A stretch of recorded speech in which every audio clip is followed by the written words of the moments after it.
What's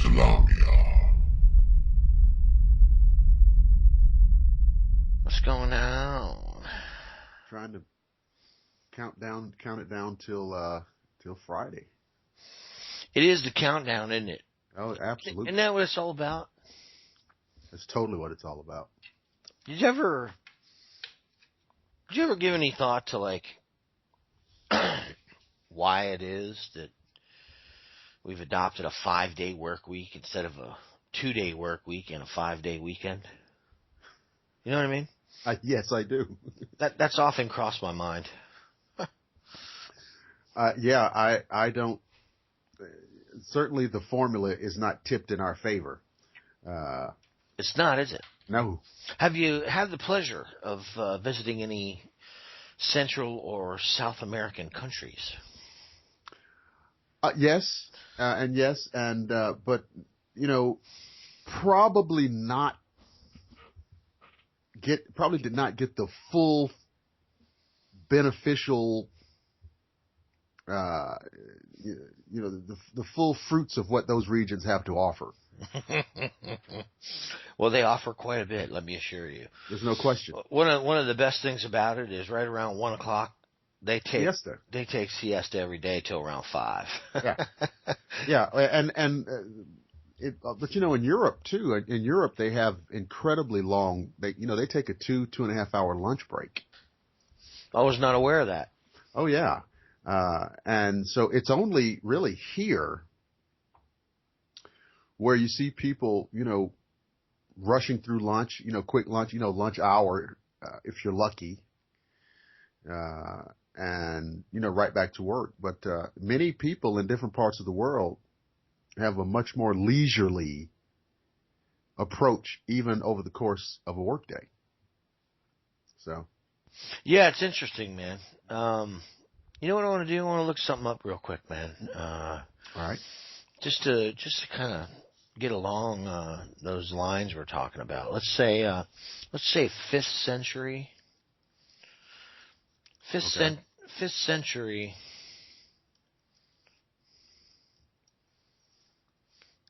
5th century Latin.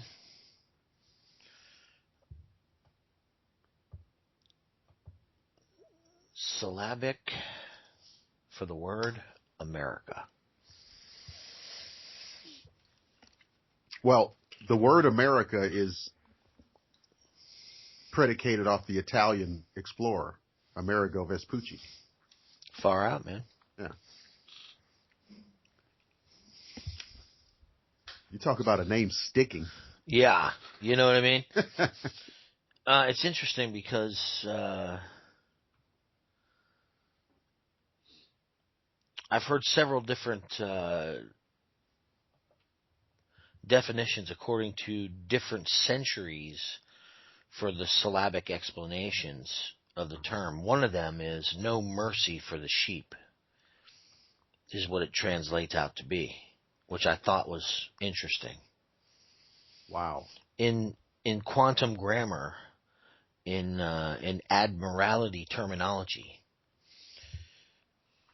the way in the lectures that I took, it actually means no mercy for the sheep. Isn't that interesting? It is. And it just goes to show you that while attorneys themselves study and make a living off of phrasing things and terminology and words, it really does depend on the century of the terminologies that you're using, because when you're in an admiralty court, the terms you'll find are very different than what you think they actually mean. And when I found that out about that saying or that definition, I was completely shocked. Completely shocked, man. I mean, it's the subtlety of language is a remarkable field of study within itself. And I'll give you a really interesting example that is so subtle, but the subtlety makes all the difference in the world. Before the Civil War, Americans talking about things would phrase a sentence the following way: the United States are. The United States are going to XYZ. After the Civil War, the terminology was the United States is. That tells you something of the psychological disposition of the American construct, the American worldview, pre and post Civil War. Before the Civil War, Americans thought of the United States as a simple, loose confederation. The United States are in agreement, or the United States are opposed to this treaty with Russia. Now, after the Civil War, we say the United States is opposed to this, or the United States is in favor of this. So we think of ourselves as a collective. 200 years ago, a man would have considered his state of birth as his country. Mm-hmm. I'm from Tennessee. I'm from Georgia. I'm from Alabama. I'm from Michigan. I'm from Pennsylvania. Oh, yeah, we're part of the United States. But that's just incidental. Today, when we talk about where we're from, what state we're from, it's only in the course of a conversation to establish some familiarity with whoever you're talking to. Right. And it's just interesting. And it's the subtle nuance of language, but it totally changes concepts and constructs. Right. And so, yeah, but I tell you what, though, and I don't know how far you want to go with this. There is a word that I don't care how far back in time you go. It's interesting. I don't care how far back in time you go. The power and the imagery and the sensations and thoughts and ideas that come to mind have not changed. That's right. That word is vampire. Ooh. It doesn't matter how far back in time you go. The feeling, the nightmarish quality of that term has remained relatively unchanged since, really, to my knowledge, the dawn of civilization.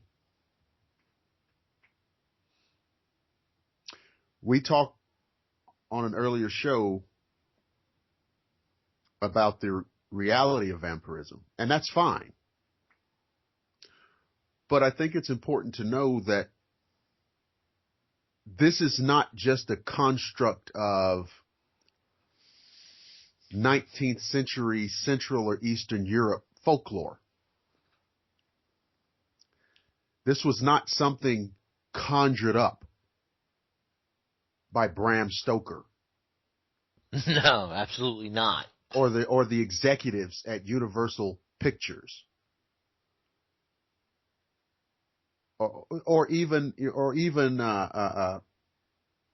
writers and poets over the last 200 or 300 years. This goes back to the very dawn of civilization. Now, when you say the dawn of civilization, you're referring to Sumer, is that correct? Recorded history, yeah. We'll go back to Sumer and it's there that we see references to something called the uruku, or in some translations, it's the utuku. But we're splitting hairs. It literally translated,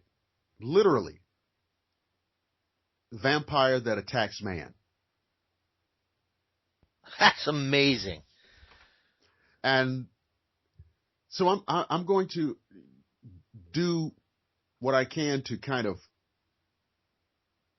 carry us through this historical phenomena. But in Sumer, they speak of the uruku, the vampire that attacks man. And it says that by simply looking into the eyes of one of these creatures could cause you harm or injury. They believed that these creatures dwelt in deserted places. Now, remember I said a few minutes ago, the imagery hasn't changed. Now listen to this. The Sumerians say that such creatures haunt places such as graveyards, mountains, and seasides. But, the imagery never changes. And they were called the uruku. The Sumerians had a similar creature called the ikimu, but they were more phantasmagoric in nature. They were seen as specters. But this uruku was flesh and blood. It was not human, but it was flesh and blood. Now, in your examination of that time period, is this a part of the obvious genetic experimentations that we hear about in several different individuals' work on Sumer and in the translations of the tablets, or was this a being that was when they arrived here? Well, the Sumerians considered this to be a flesh and blood creature. Now, I'm saying indigenous? They considered it to be a real creature, not necessarily anything zoological, not some kind of weird animal that they were, learning about, but they considered it to be, for all intents and purposes, a monster. But indigenous, not created by them, not an aberration of genetic experimentation. Well, but see, here's where it gets interesting, because that is a viable area of conversation, because we are talking about the Sumerians, and we are talking about the wildest level of genetic experimentation, gene splicing, cloning, and what have you. So, whatever the Sumerians thought of this creature's origins, it is possible that this creature was a part of that Anunnaki matrix. Some monstrosity loosed upon the world as an accident or through some irresponsible or even maybe deviant activity. These creatures were said to only haunt deserted places, as if they existed in relative exile. Who would willingly dwell in graveyards? Yeah, exactly. Who would willingly exist in isolation apart from others? It almost beckons to a sharp awareness of shame in some way. Right. It's like these creatures are somehow marked separate, apart from man. Yeah. They're viewed by man as monstrosities, which in fact they are. And they can never exist openly in the world of men. And so, because of their exile, because of their seclusion, because of their exclusion from the regular pulse of civilization, what happens? they become legend. And over time, legend becomes myth. Until confronted. Yes. But in, far off Mesopotamia, the land between the two rivers,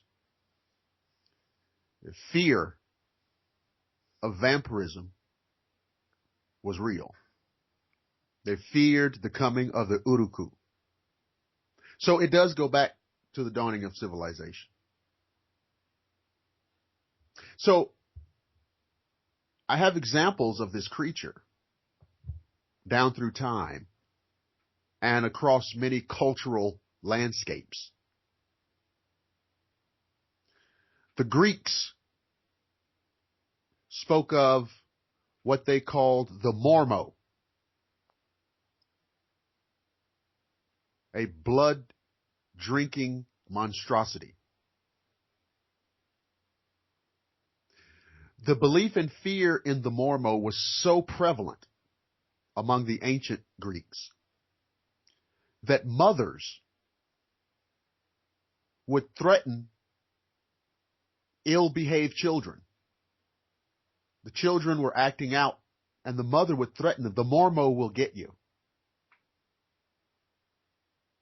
And of course, the children straightened up immediately. Yeah, yeah. It was literally their boogeyman. That rings true in Native American oral tradition as well. Yeah. So, the concept of a boogeyman to straighten out of control children goes back to antiquity. Yeah, when the reality is apparently that just over time, with lessons learned, and as you said, the isolation of these actual creatures, it then becomes the boogeyman when in fact it's a reality.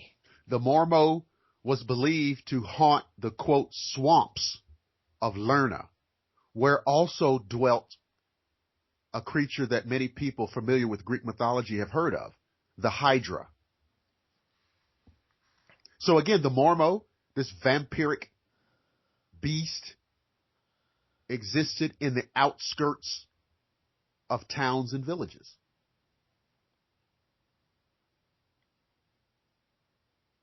This mormo is nothing other than that which the Sumerians call the Uruku. Later on, the Greeks modified what they call it. They didn't change the basic nature of it, they just changed what they call it. It became known as the Vryolakas. And we really see now the realization very close to our modern day concept of vampires. The Vryolakas were corpses of a person who was possessed by a demon. So now we're right on top of it. We're right on top of it. And it was so interesting because this is what I was told that these creatures were by an incredibly prominent member of the clergy 25 years ago. Really? I was told exactly this. Oh, okay. I was told exactly what I said. If corpses of a person possessed by a demon, it's a puppeteer. And the human body is just a marionette. They rise from their graves at night and knock on people's front doors, calling their names. If a person answered the door, they were doomed. However, the Greeks believed that the Vryolakas could only call a person's name one time.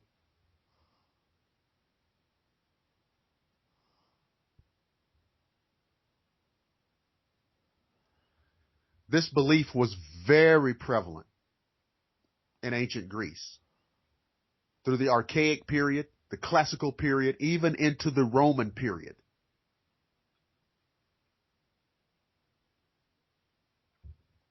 you begin seeing the concept of this creature not being able to cross over a threshold. Now, some of these ideas about this creature, of course, will vary from culture to culture. The creature can only call your name one time.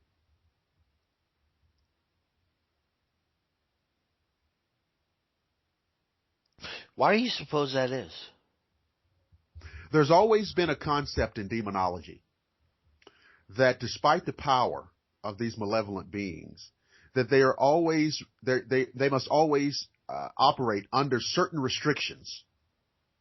And these restrictions basically inhibit them from running amok in our world. The vampire cannot enter a dwelling unless he's invited in. That's a restriction. That's the same concept as a demon. Well, no, they are demons. So it's the same concept. It's the same because it's the same thing. Yeah. Yeah. I mean, you know, when we talk about the dangers of using a Ouija board and other occult practices, what we're really saying is don't do things to give these entities permission to enter into your life. That's what we're really saying. Yeah. Now, because the vampire at its core is a demonic being, it operates under the same restrictions. It cannot enter a dwelling without an invitation. And if you offer it an invitation, you render yourself almost powerless against it, because you have given it permission. You've given it permission. You've given it a power it did not previously have.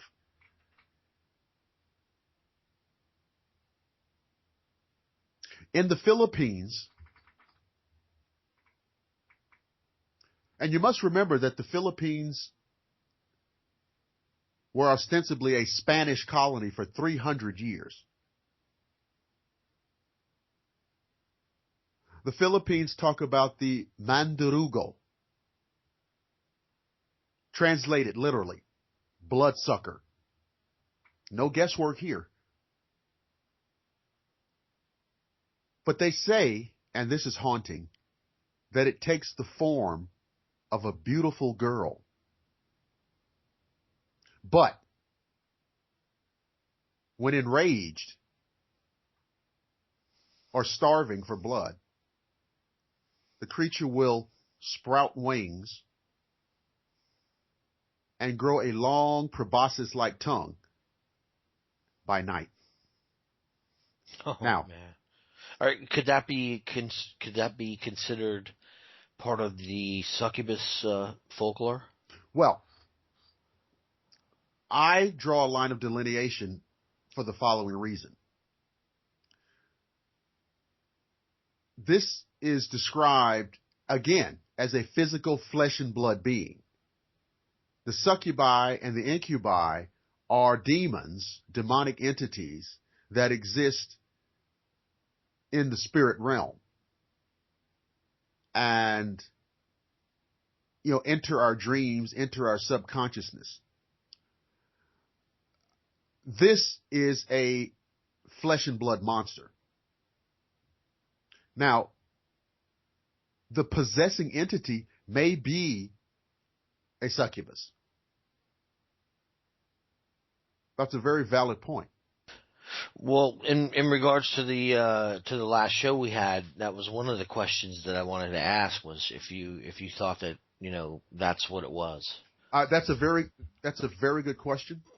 The girl in the cemetery. Yeah, I don't know. I don't know the answer to that for a fact. However, I will say that I have an inclination in my mind, of which I don't know the origin of. In other words, how you have a feeling, an inclination, and I can't put my finger, but I think we're talking about a very specific type of spirit. type of demonic spirit, a highly specialized type of spirit, which may be related to the incubi and the succubi. It may be. I don't know if the succubus and the incubus are granted the power to inhabit bodies of the dead. Because, see, this is what differentiates this type of spirit, okay?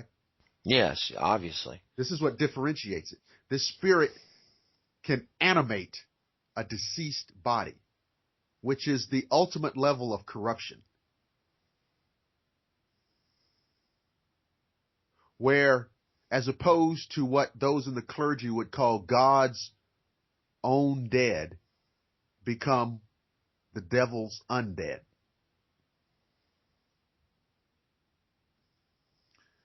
This Mandarugo has a hideous dietary requirement of human entrails, fetuses of pregnant women, and even the mucous membranes of those stricken with the worst diseases.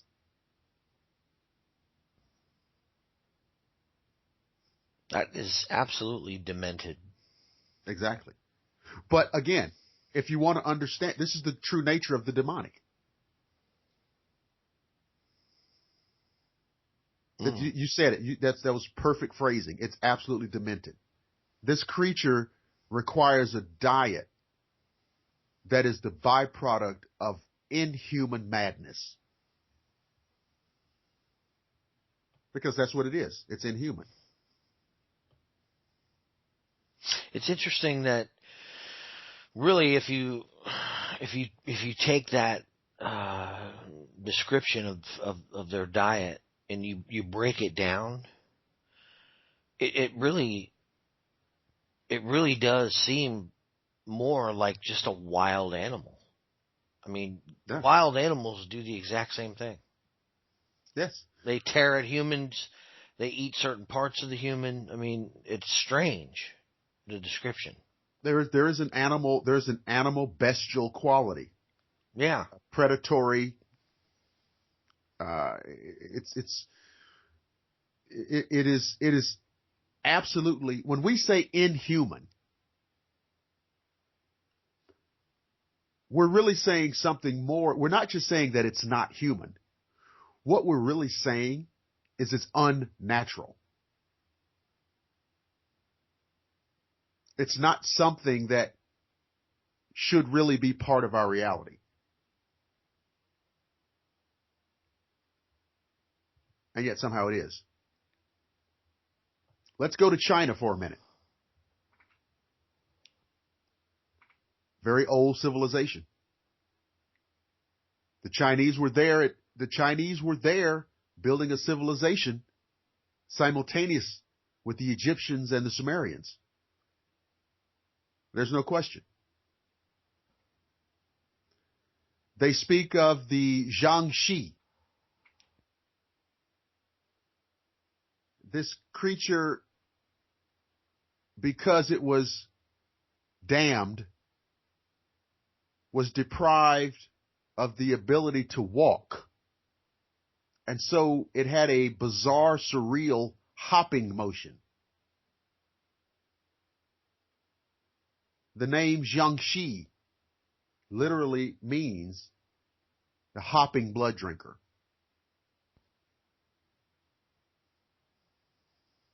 Is that, do they have any physical descriptions? Okay, because there are some corollaries that I'd like to draw. I'd like to draw here. Mark, and corollaries? You must be kidding. I know, right? Well, let's see. When it's raised from the dead, it may appear as a healthy human or a corpse with molding greenish flesh. There's a transition for you. Yes.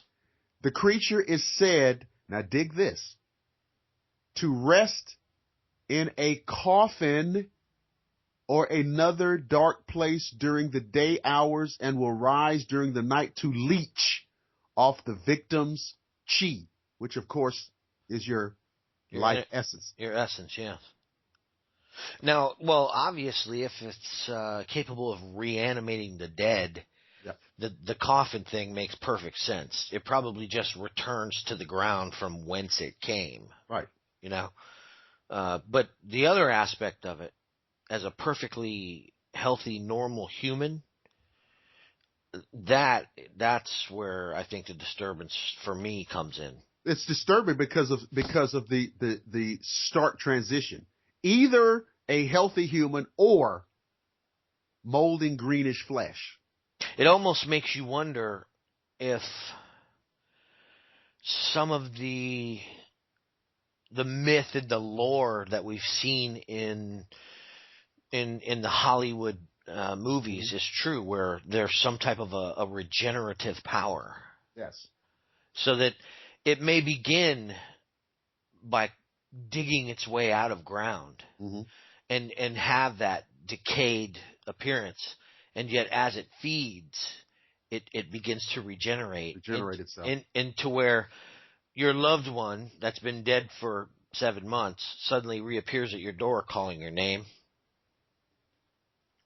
That's disturbing. Yeah. I mean, I had to pause. And in perfect health, right? The appearance of like, I haven't been dead for 9 months. You know what I mean?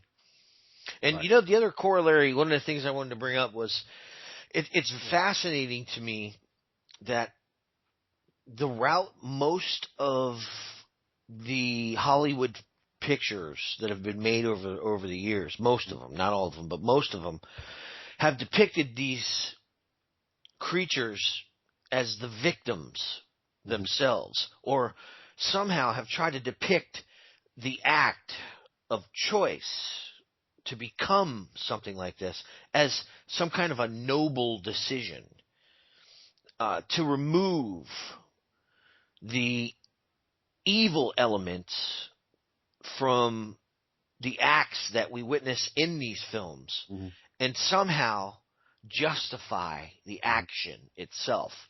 There are several films, including the new Dracula Untold film, which, by the way, was an excellent film. But the bottom line is they portray him as this, I mean, obviously. I mean, he was almost a heroic figure in the film. Well, they portray him as a hero, that he sacrificed himself to take the place of the demon in the cave and attain his power. He was given the choice. You have 3 days. If you feed on human blood, you stay the way you are. Otherwise, you'll go back to normal in 3 days.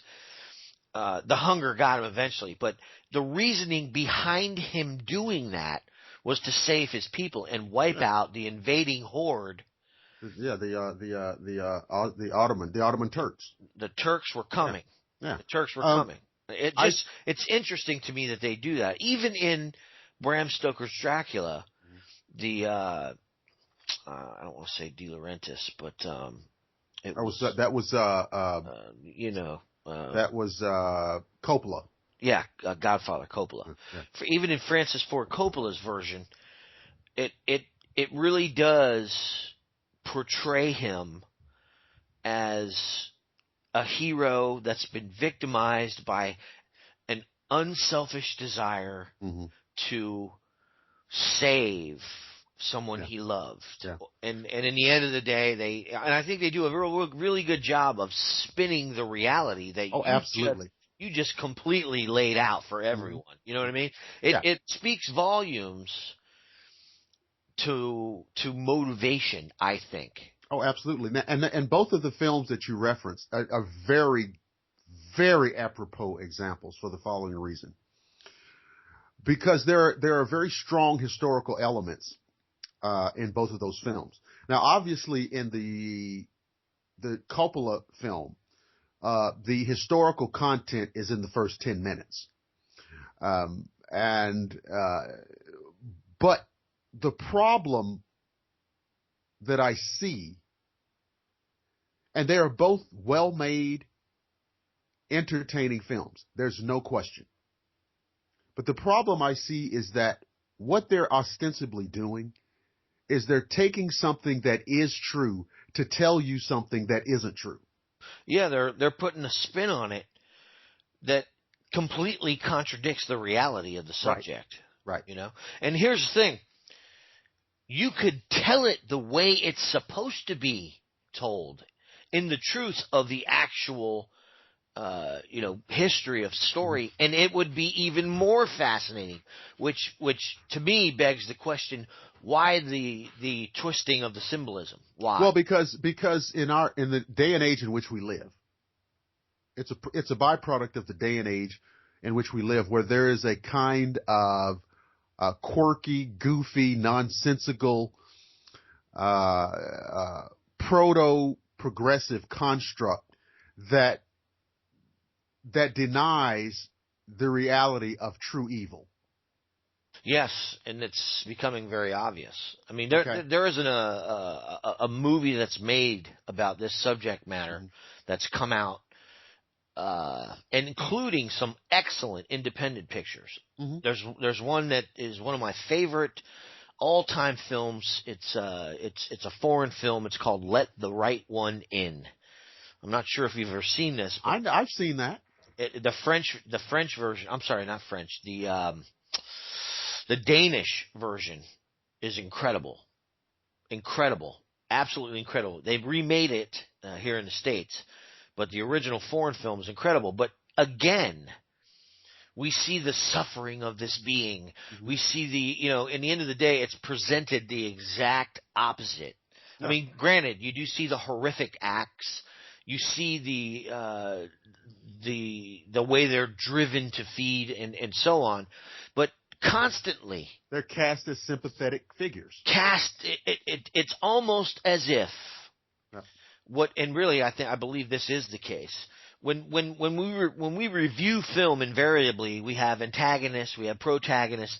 It seems that the good guys in most of this of the film representations of this subject matter that you've covered throughout history here, the protagonist actually becomes or is portrayed. Oh yeah. And the antagonists are the good guys trying to fight it.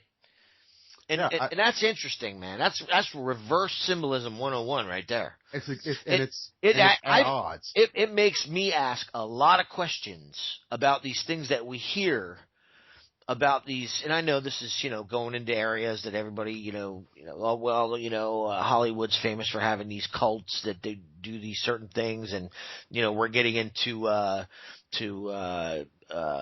what's his face, with the castle, the Conjuring guy. He was like a magician, and Crowley. Yeah, we're getting into Crowley and the Hollywood connection, the government connection, all that kind of stuff.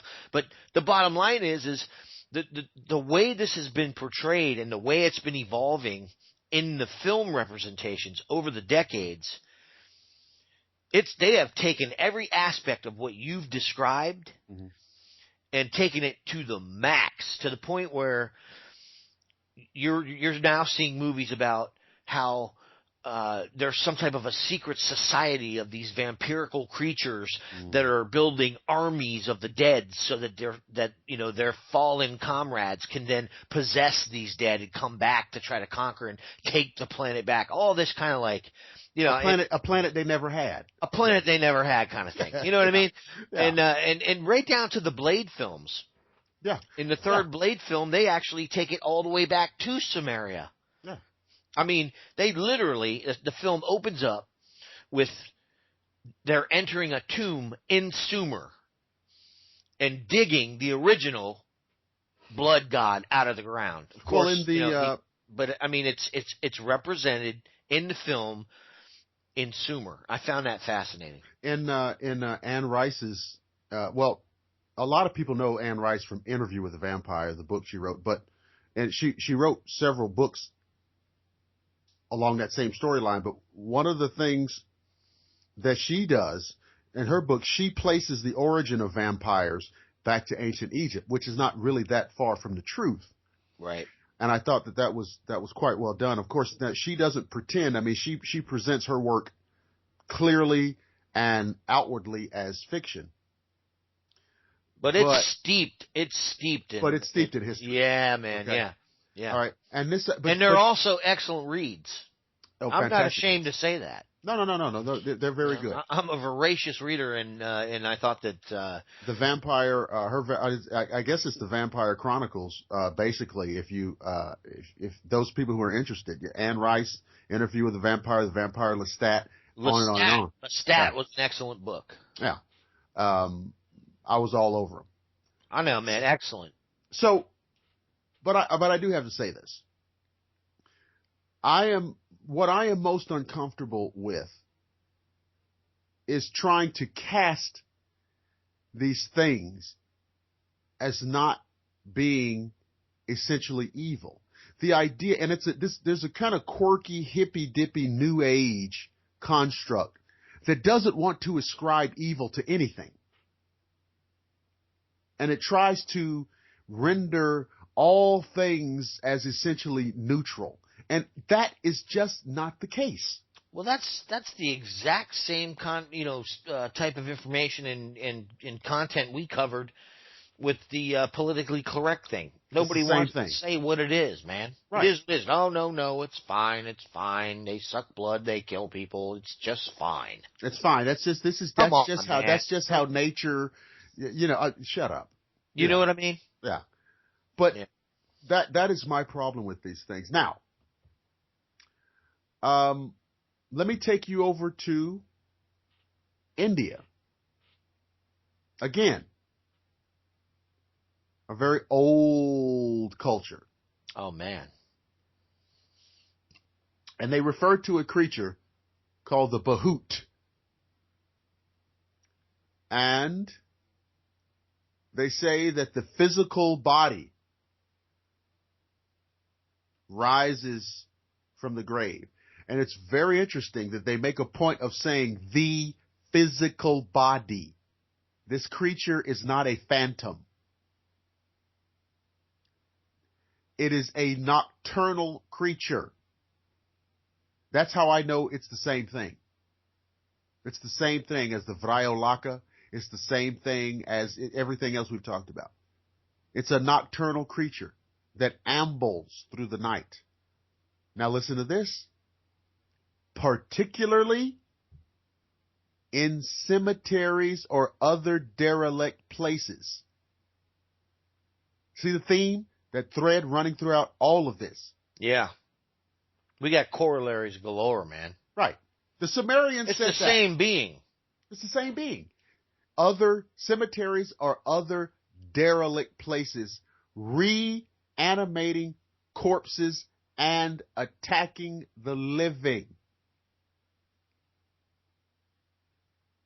It is the Vriolaka. It is the Uruku. It is Nosferatu, vampire. It doesn't matter. That's India, so they call it that. It doesn't matter. In China, they call it the other thing. It doesn't matter. The Sumerians call it what they call it. But because of the characteristics that this creature displays, we can pinpoint what it is across the centuries and across geography.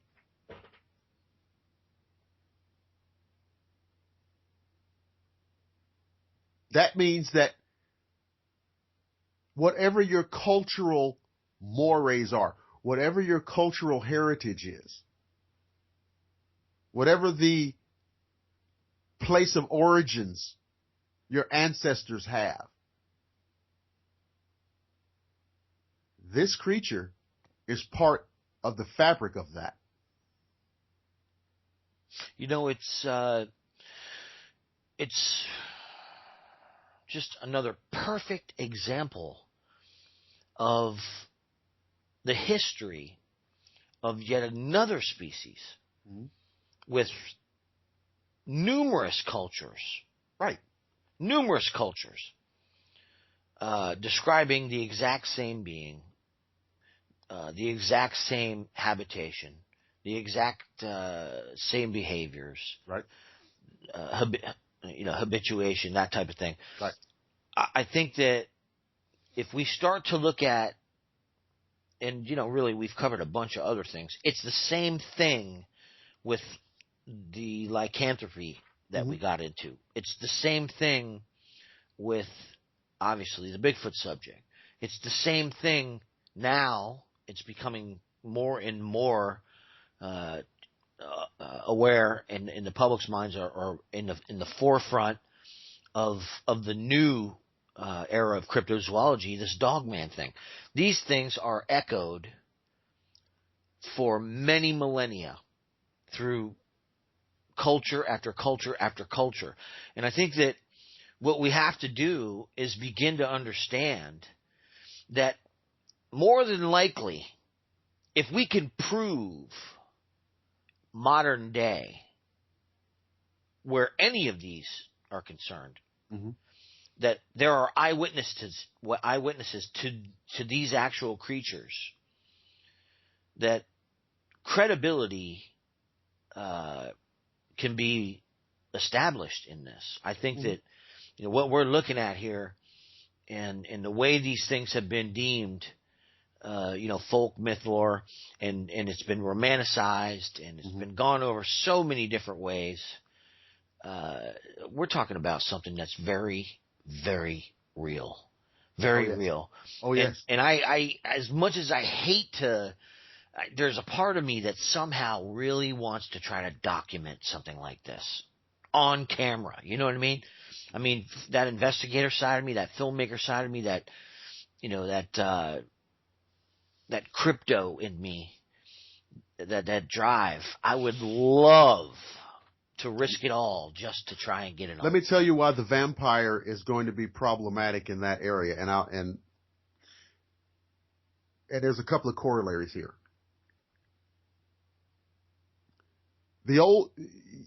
I think everybody, or most people, have heard, of course, the idea that the vampire cannot be seen in a mirror. I think most people are familiar with that one, right? Okay. And I wondered about that, because that violates the laws of physics that I know. And then, again, talking to clerics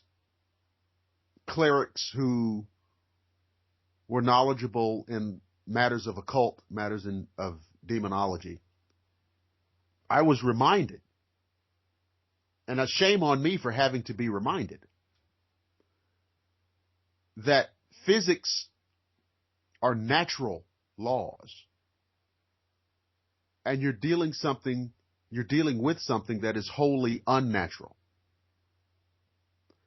And not only would it not bow to physical laws, but it would seek to corrupt and abdicate the physical laws. And that these creatures exist in something that is called anti-time. We exist in time and space. These creatures exist in anti-time. What does that mean? It means that somehow they exist in a constant fluctuation, a constant flux of our dimension and another. And therefore are not captured by whatever it is in the visible light spectrum that allows a reflection to be cast. We see it, but the mirror does not capture it. Why? The mirror doesn't have a consciousness. The mirror captures what is there in the visible light spectrum, and the vampire, my friends, is not. And yet, real enough to drain the blood from a living being. Exactly. That's so fabulous. It's a conflagration of scientific contradiction. because it's unnatural. It's unnatural.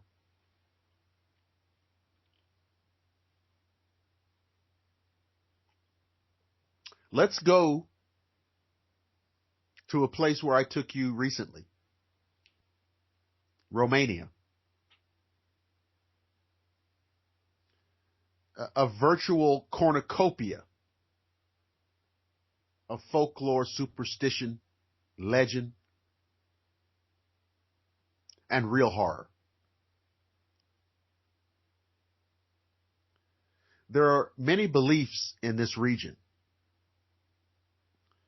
concerning this creature.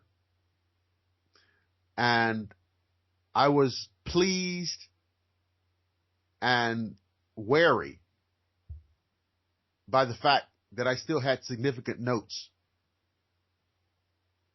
on this subject from this region.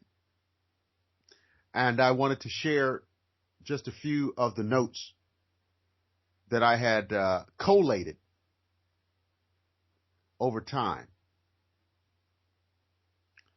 These are beliefs and ideas connected to the Nosferatu in this region of the Carpathian Mountains. Certain people might be doomed to return as a vampire after physical death. Among them are the following: those born with a caul or, quote, extra hair, which I took to mean abnormally hairy. The seventh son of the seventh son. Those born prematurely.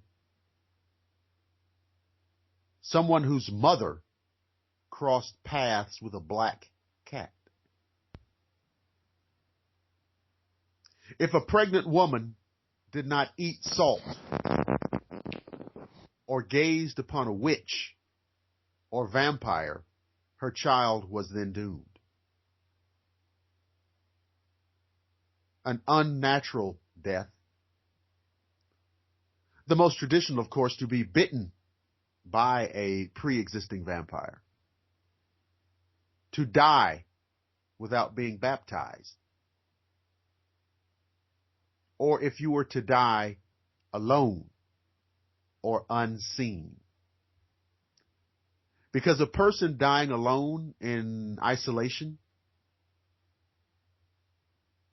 their bodies never being discovered and claimed for proper burial rites could be seized upon by these entities which dwell in what they call the principalities, seeking to take possession of. This body never claimed, never given a proper burial, never given ceremonial rites.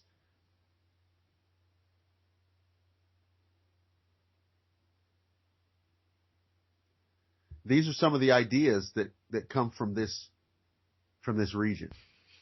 Well, it also, I think, speaks volumes to the fact that practically every culture, if not every culture, has very specific burial rites. You know?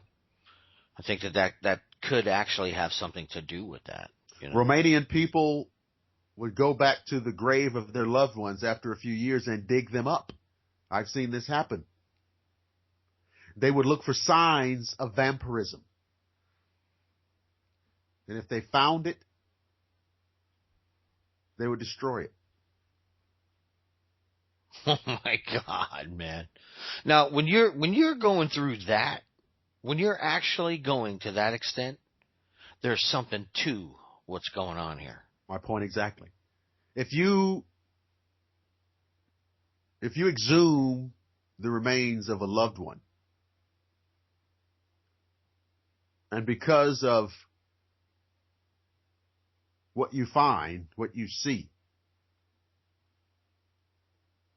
you remove the head,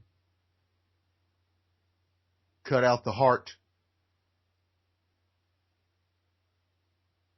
you burn the head, the decapitated head, or what have you. One would guess that you're doing that for very specific reasons. To prevent the dead from rising in the form of the vampire.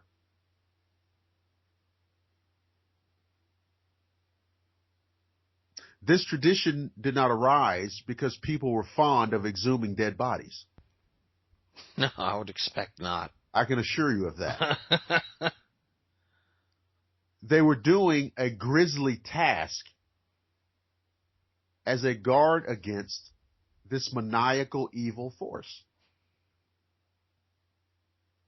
But how did the Romanians say you could tell if someone was a vampire? They believed the corpse would swell up, or more gruesomely turn black before burial. Ooh. Or the corpse was red in the face, having been gorged on human blood.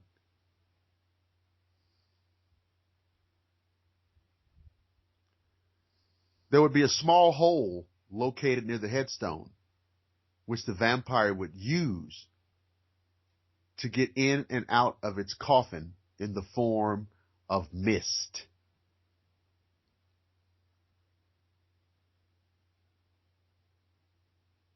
So there are very specific little aspects to this.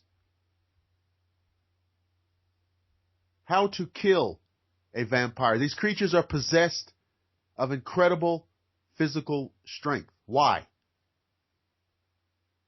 Because the demonic entity inhabiting the body is not subject to the limitations of human physiology.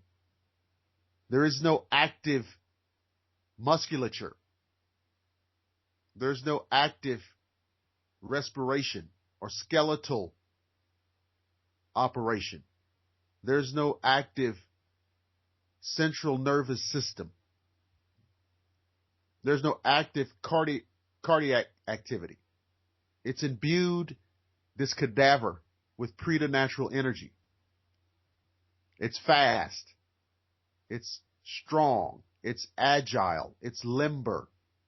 It has reflexes that you cannot imagine.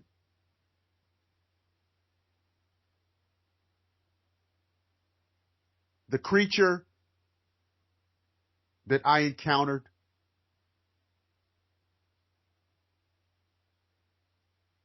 I probably outweighed by 50 pounds. And the creature probably had 10 times my strength.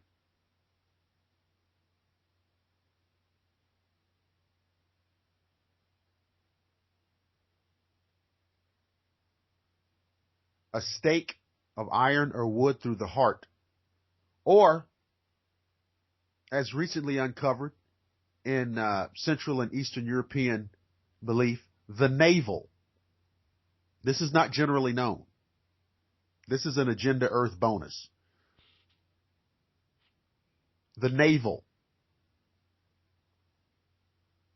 Taking out the heart and burning the body piece by piece. Yes, people, that means dismembering. But who cares? It's a monster. You're describing monsters. There's no doubt about it. There's no doubt about it. Right. We're not, yeah.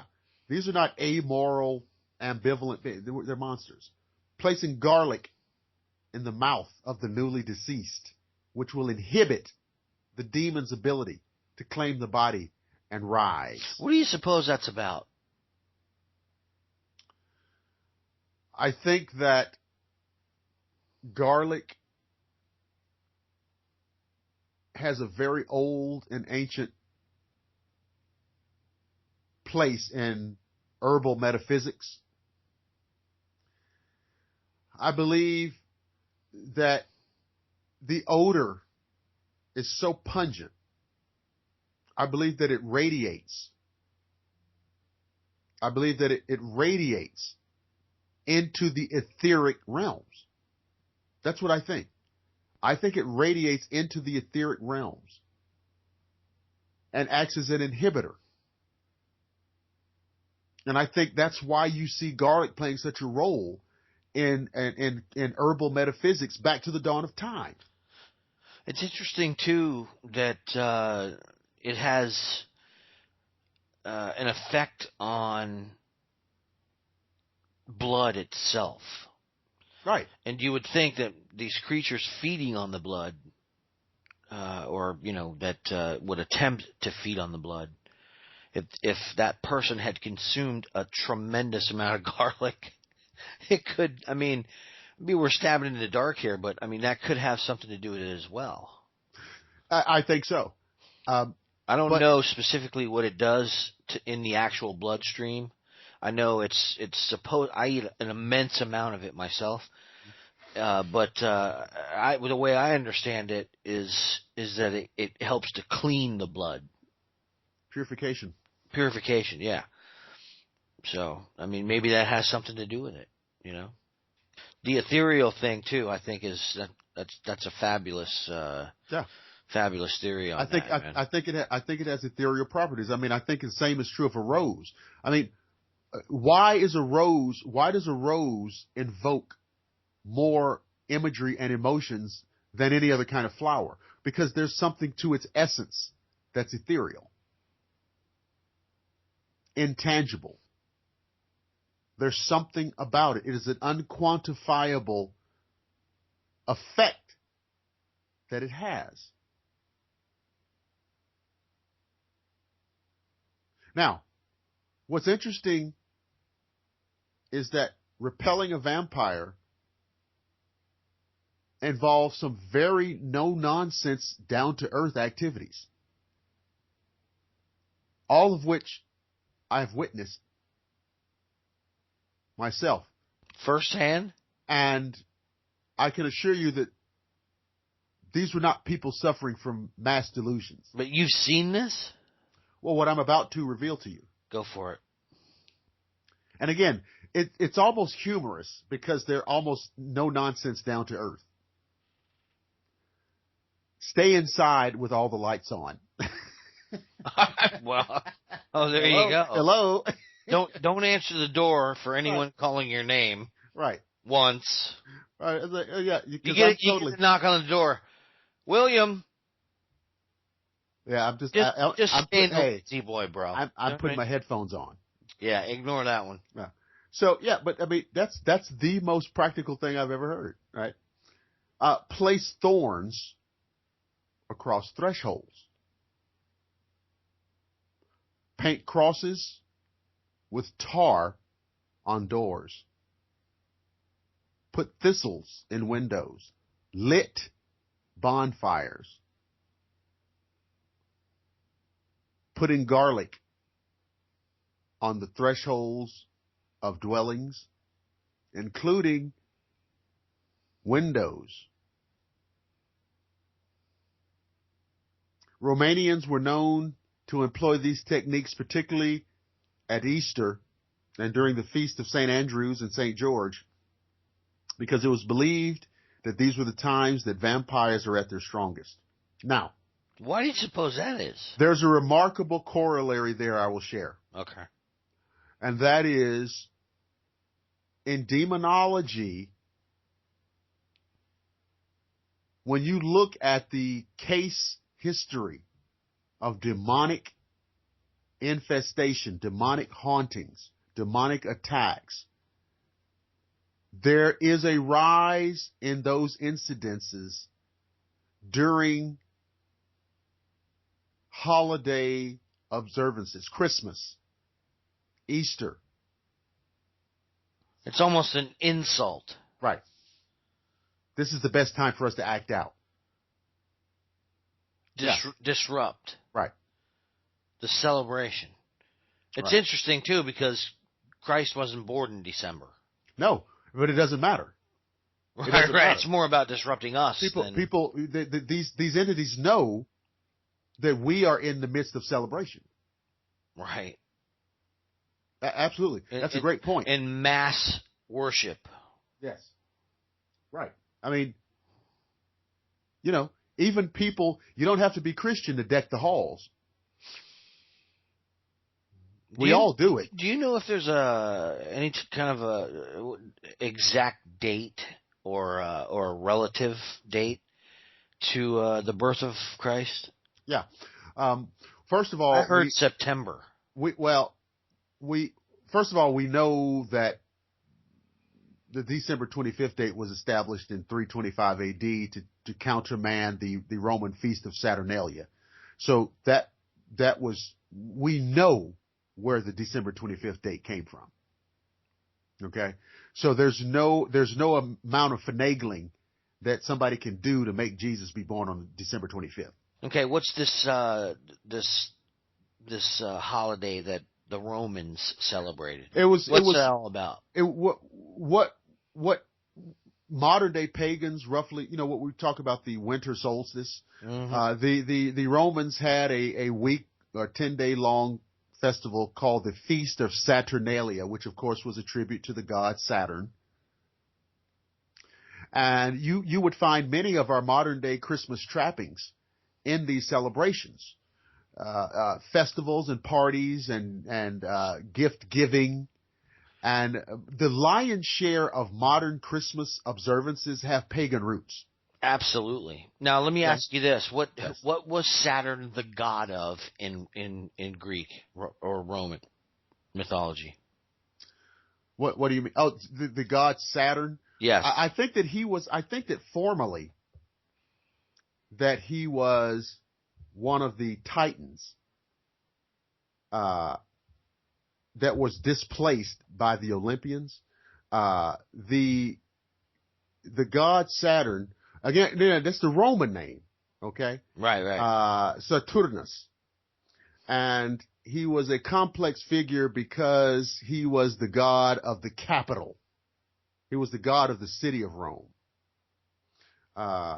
He was a god where. So he was Rome itself. He was Rome itself. I mean, the forum, in the Roman Forum, there was a huge statue of Saturn, and he was associated with dissolution, wealth, agriculture, periodic renewal, liberation.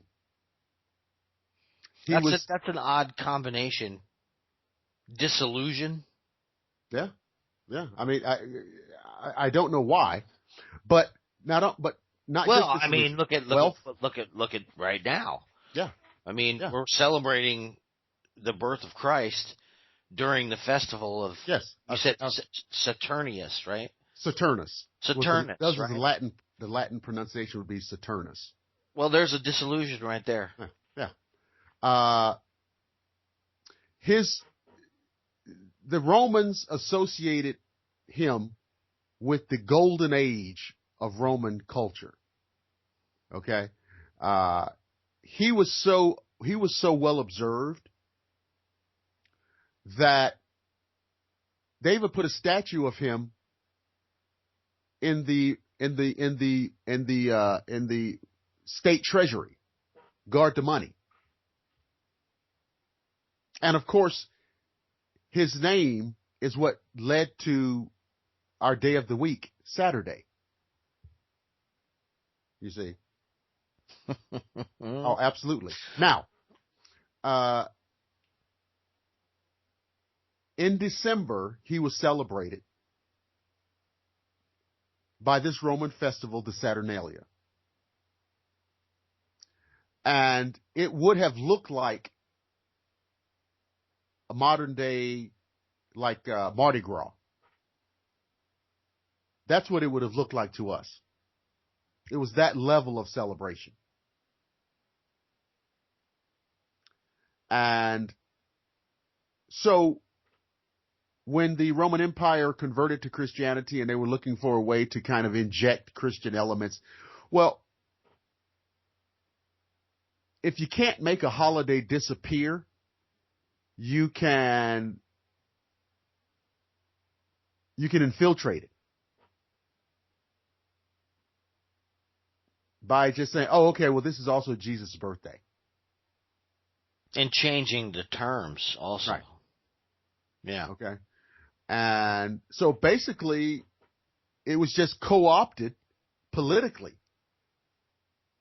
The Feast of Saturnalia was co-opted politically by proclaiming it to be the birthday of Jesus. So essentially, yeah. what I get from this in general is that we think we're celebrating the birth of Christ when in fact we're celebrating a pagan holiday. Right, and there's nothing wrong with that as long as you know. I mean, because look at the trappings of Christmas. I mean, look at almost every. If you take out the nativity scene, almost every other trapping of Christmas is associated with pagan, Central, Western, Northern European pagan observers, and there's nothing wrong with that. But that's just what it is. Right. Well, the Yule log. It's the not. Yule It's log not accurate, though. That's my point. Is this is yet again another example of the big scam. Of the big scam.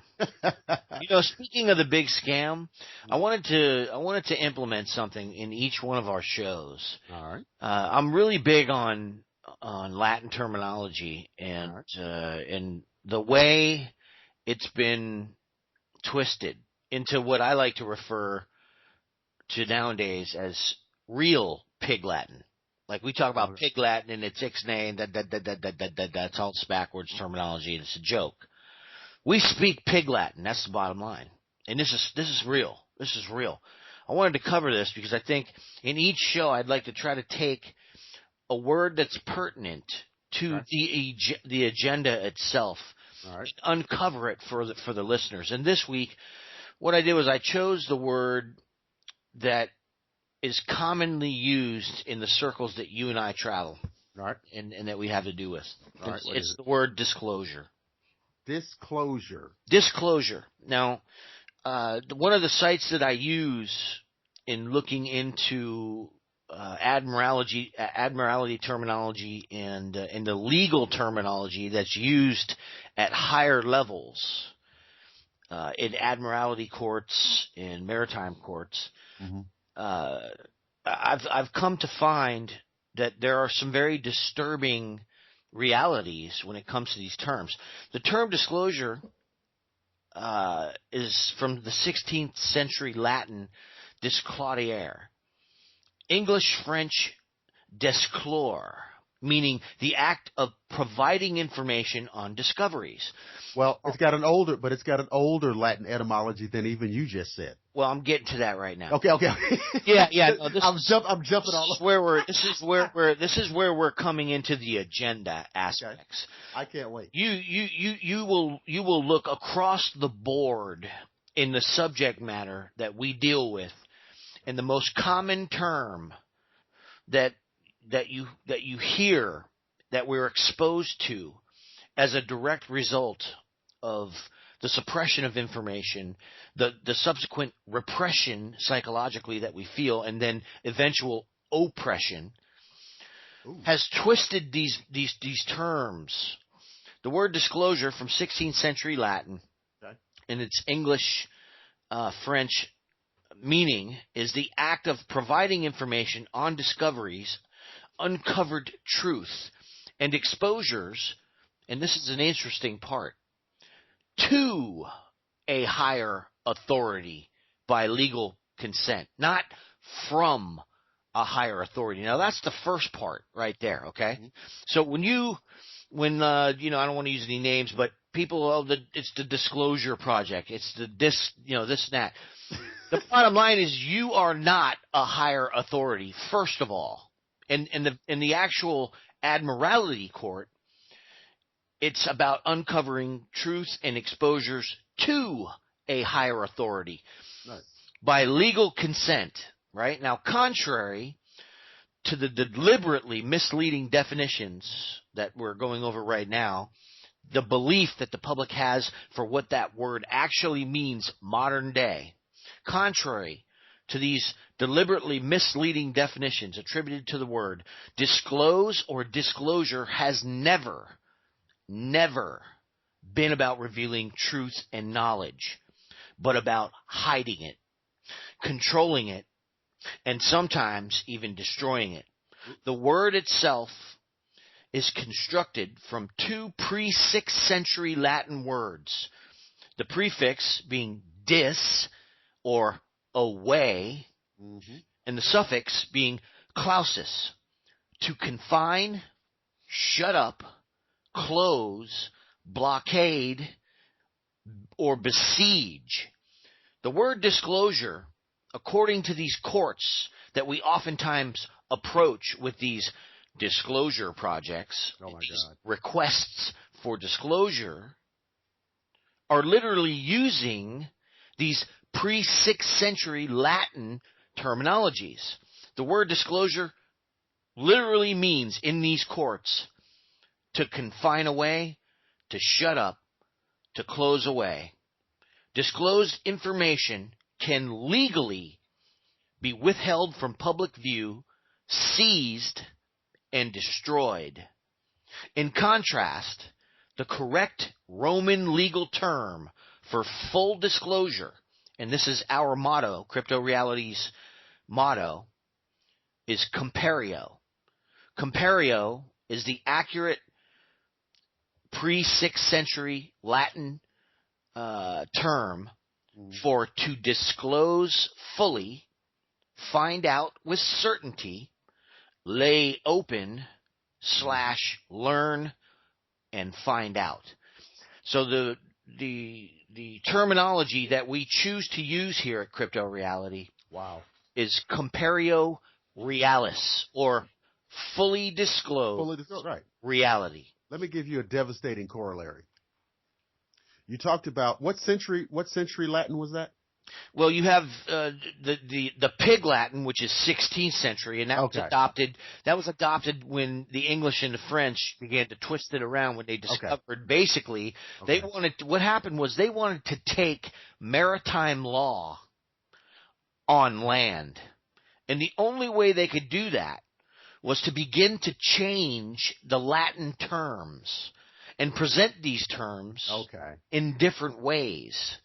This has all happened illegally, but the pre-6th century terminology is where I go for my Latin translations, period. Whenever it comes to looking up something that I'm unsure about, when I read an article on, say, the UFO Disclosure Project, or when I see an article like the one about Bill Clinton being on trial for 3 different charges at the grand jury, and he hires an admiralty attorney who writes one paragraph. He hands it to Bill Clinton on a little card, and he says, "Don't say another word that's not on this. Read it exactly the way it's written to the judge."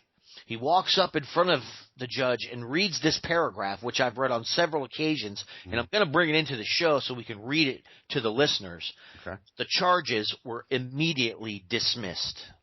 They got him. Just like that. And it wasn't about, and this is my opinion, but I'm convinced after serious investigation into this, that it wasn't about what he said in the paragraph to the admiralty judge, as much as the fact that he said it.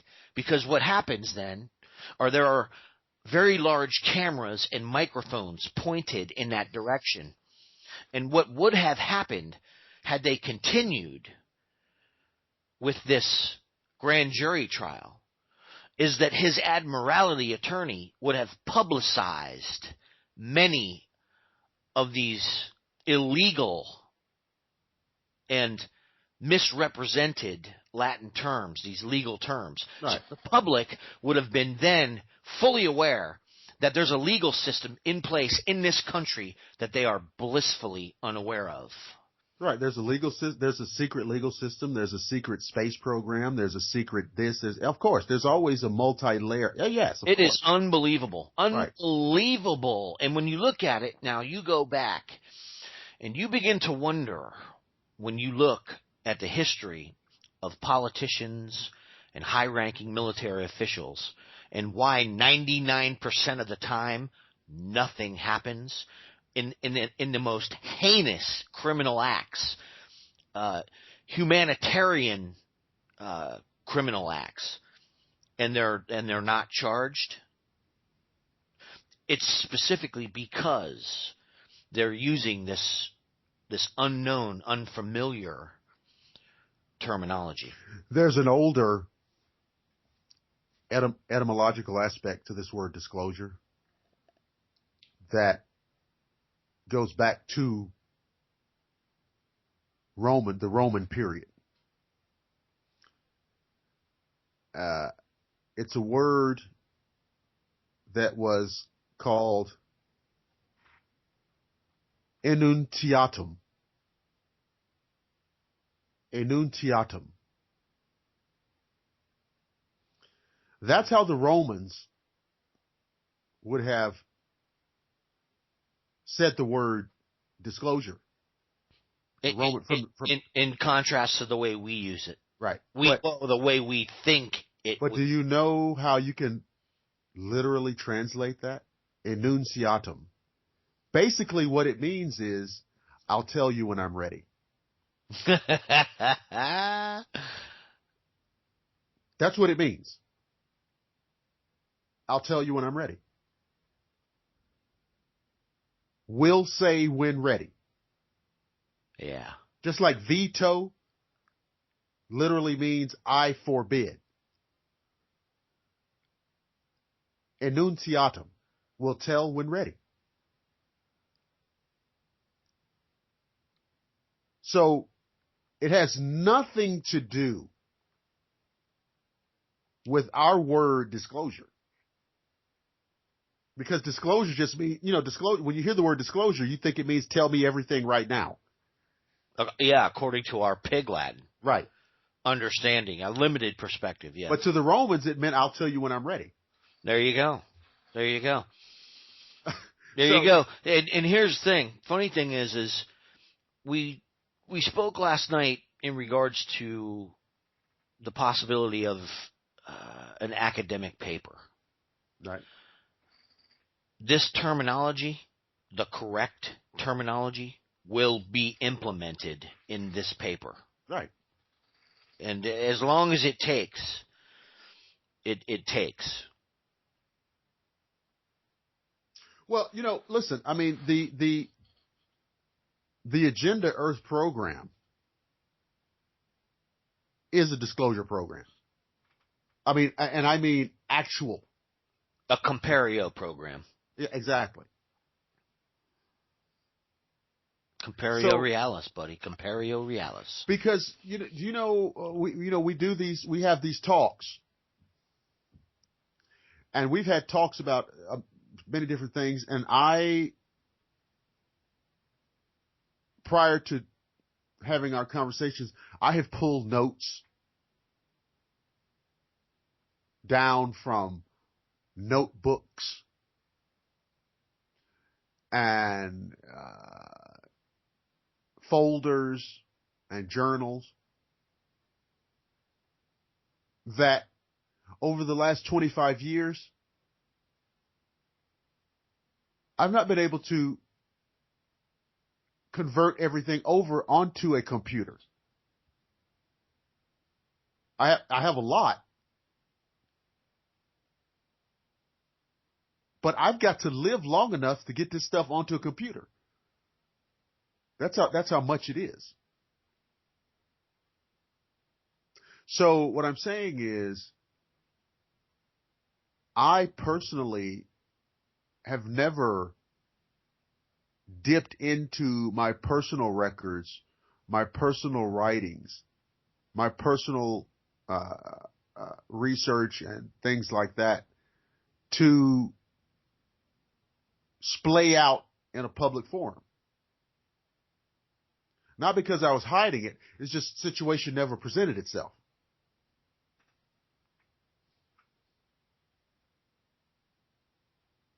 So when I get emails and text messages or messages on Facebook from people who listen to Agenda Earth and they say they love the show and they really like the show, and I've gotten messages in the last 24 hours of people telling me that they listen to the show driving to and from work. And I get messages from people who say, I love the show. And even tonight, I got a message from somebody who said, when are more shows coming out?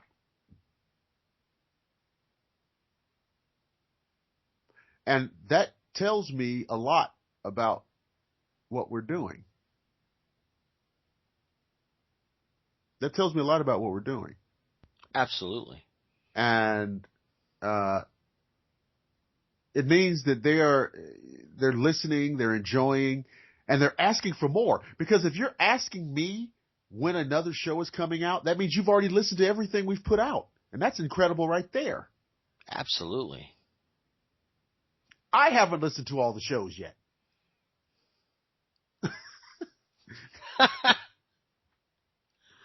Well, it's funny because it really is funny because it's different. Yeah. Doing the show. I haven't either. To be honest with you, I haven't either. Right. Even through the editing process, Yeah, you're not listening. I'm listening, but with me, it's more about the consistency, right, in the transmission of the information. It's the editing process. You know what it is. Yes. Yeah. Yeah. So it's incredible, and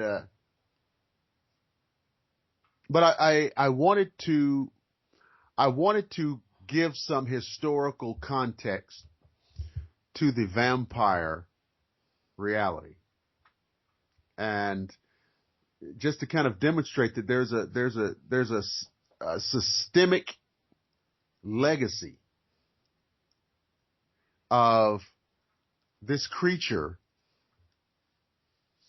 that seems to have been with us since the beginning of civilization.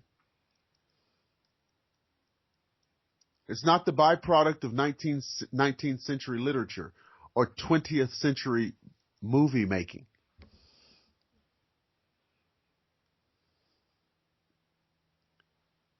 It's a very real part of the human experience. We've had talks about demonology. Well, vampirism is a subset of demonology. It just is. Why? Because it's a demonic agent is at the root of it. And it doesn't matter if you read something to the contrary in your new edition of New Age nonsense for dummies. It doesn't matter how they explain it to you on Twilight or one of the other numerous modern manifestations that's been systematically neutered for public consumption.